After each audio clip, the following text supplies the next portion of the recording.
Hi there, it's Debbie Anderson. I'm here today from Inner Liberation Healing, and I'm here to help you today on your path to recovery from narcissistic abuse. So, what I'm going to talk with you today about is 7 things that you must do after narcissistic abuse. So, I've been on that long and difficult path, that road of recovery from narcissistic abuse, after my life was shattered by a malignant narcissist, and I know exactly how that feels and how to make it to the other side and leave the darkness and claim your space in the light for good. But the road isn't easy, and it feels often like a roller coaster gone off its track, mainly because narcissistic abuse is likened to psychological warfare, screwing with your mind that leaves your heart and soul almost unrecognizable for yourself. And there are ways, however, to get through your healing journey and avoid the roadblocks and dead ends that throw you off the path that can delay you to the eventual freedom from your pain. I know this because my journey was anything but fast or short, and I traveled it mostly alone, and I had no blueprint on how to get to the other side.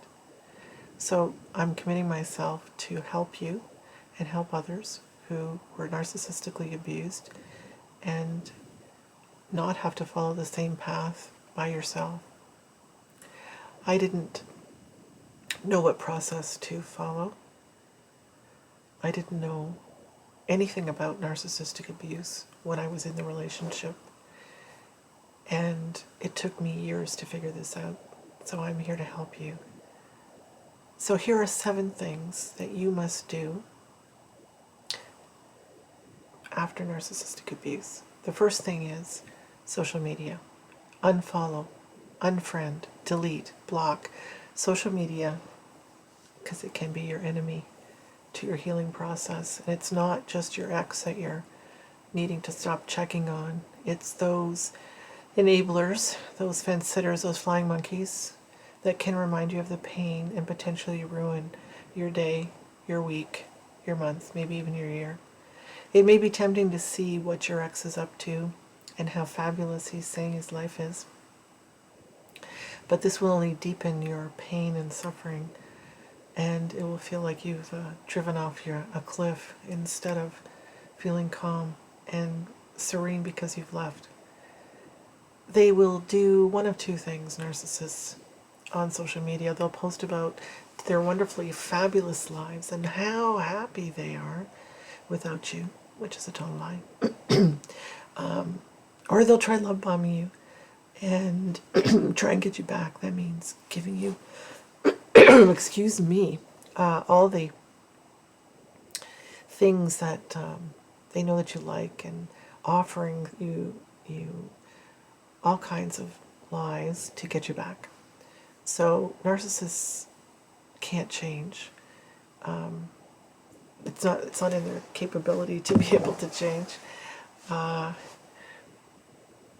There's a simpler way to avoid any of this, though, and that's by unfriending, unfollowing, blocking, and deleting them. Number 2 is weed out the people who are not 100% on your side. This can be a tough one because the people we least expect us can desert us in our hour of need. Here's the thing. Keeping people in our lives who are in any way, shape, or form holding us back from moving forward is the absolute way to keep us stuck, not being able to move forward, and sometimes even go backwards. When you're healing, you're vulnerable, you're emotional, you're sensitive, you're initially quite fragile, making you very easy prey, and these people don't have your best interests at heart, then they aren't on your side. So anyone who's enabling your abuser, anyone who's victim blaming you, anyone who's not supporting you, could be something like saying, hey, why don't you just get over him? Like, get over it. It's not that bad, is it? Or, he's really a great father. He also is a really great income producer. So anybody who's not believing you, anybody who's sitting on the fence with the pathetic excuses of, I just don't want to get involved, I don't want to get in the middle of this, is not on your side. and it's their own self-serving interests that they're looking after. I had one of my coworkers say to me, after I explained how terrible my ex was behaving, saying, well, you know, what you need is, you both just need to get away without your kids. I mean, seriously. So it might not be clear on how to figure out who exactly these people are. Say it could be your closest friend, they could be your sister, they could be your mother, it could be one of your colleagues.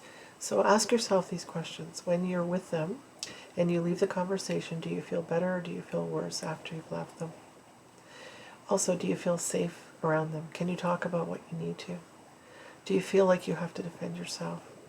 So that's all you need to know. Someone who's completely on your side will have your best interest at heart. And if they don't, they're not worth keeping. There are those who have your back and there are those who don't. There are those who are your cheerleaders and there are those who aren't your cheerleaders.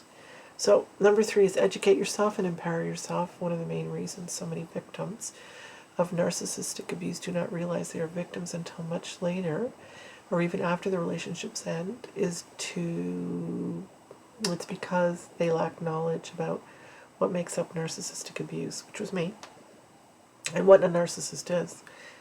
I didn't even know I was being abused. I had a belief that you had to be physically hit to be abused. I knew what a narcissistic personality disorder was. I'm a clinician, but I couldn't see that he was narcissistic and what he was doing and why. I believe my partner was strong-minded, he was opinionated, he had a big personality, he was suffering from anxiety, he had depression, he had a bad childhood, blah, blah, blah. But I had no idea that he was abusive. And because of this very nature of what narcissistic abuse is, it's extremely deceptive. That's why. My pain was very real and it left me feeling isolated and alone and unable to figure out what was going on until I had some help with some good friends and a therapist. And once I began educating myself about what was happening to me, I began learning about what narcissists were all about and the abuse that they inflict, and I could put a name to my pain, and I'll also realize that I wasn't the crazy one after all, and he wasn't either, because they are not crazy. They have what is described a mask of sanity. Educating yourself is an experience that is really important for you, because if you can't name the problem, then you can't fix it. So it means a step in the right direction and moving away from your abuse and stepping into your freedom by educating yourself about what it all is about. Number 4 is don't block out the past. It's good to not block out what happened in your consciousness. And I know you don't want to think about what happened. I certainly didn't. This may feel like a very hard thing to do, but you must spend some time reflecting on the past and examine how you got to where you are now. And it doesn't mean blaming yourself, because what the narcissist, your ex, hopefully, did, hopefully because he said ex, did because you don't deserve and didn't deserve to be abused. You didn't ask for it. It doesn't mean, however, that you need to figure out how you ended up with someone who didn't treat you as you deserve to be treated, and what made you put up with it all. You don't have to figure that all out by yourself.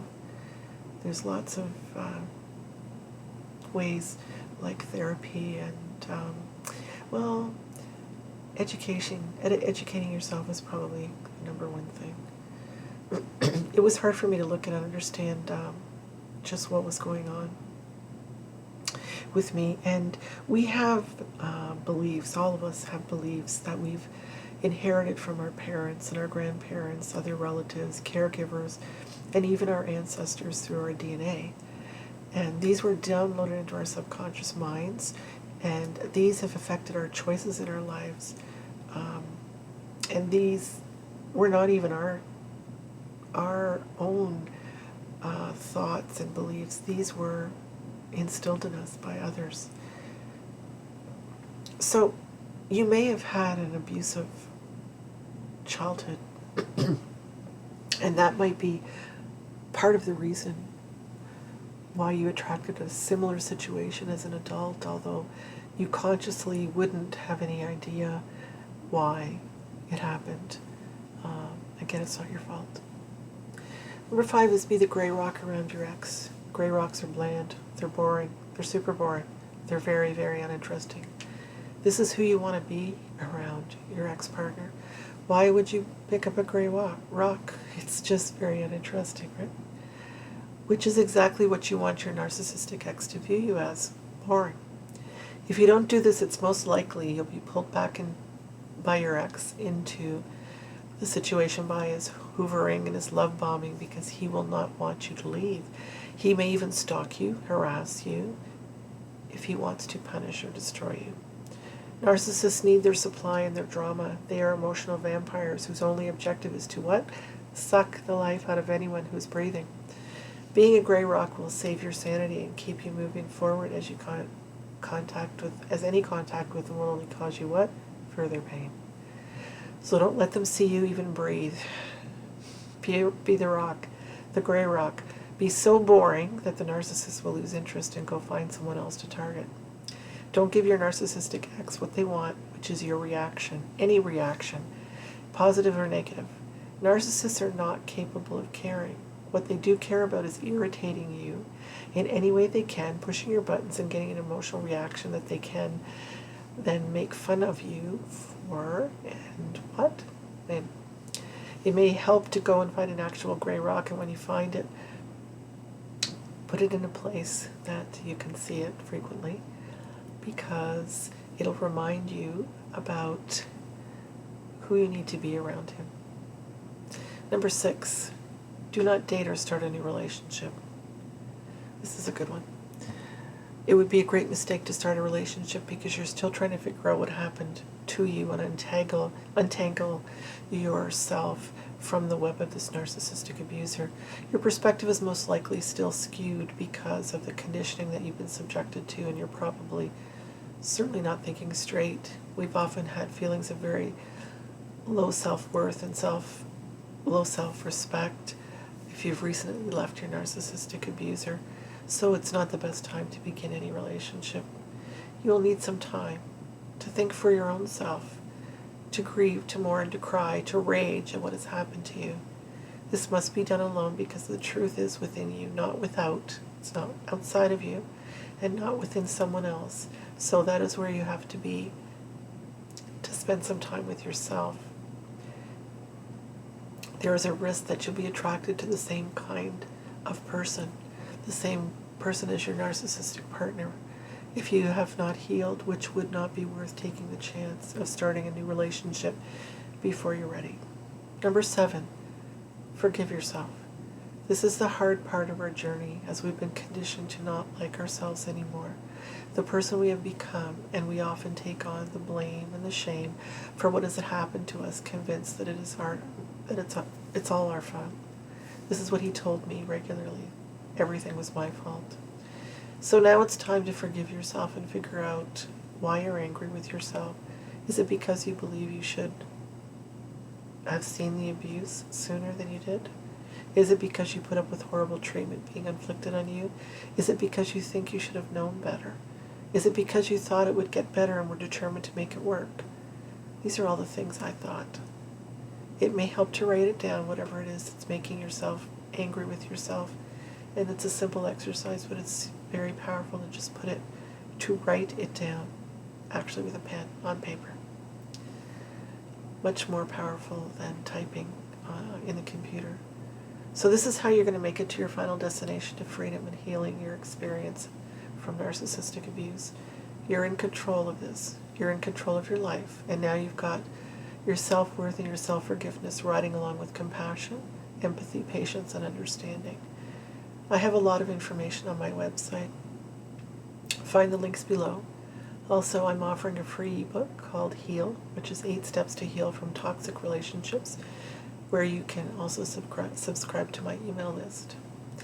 I can send you out some really great information now and then to help you along your path from healing. If you feel you're ready to go forward in your healing path, you can always contact me, leave me a comment, send me an email, and I can help you. It's a long journey. You don't have to do it by yourself. Take care and love to each of you.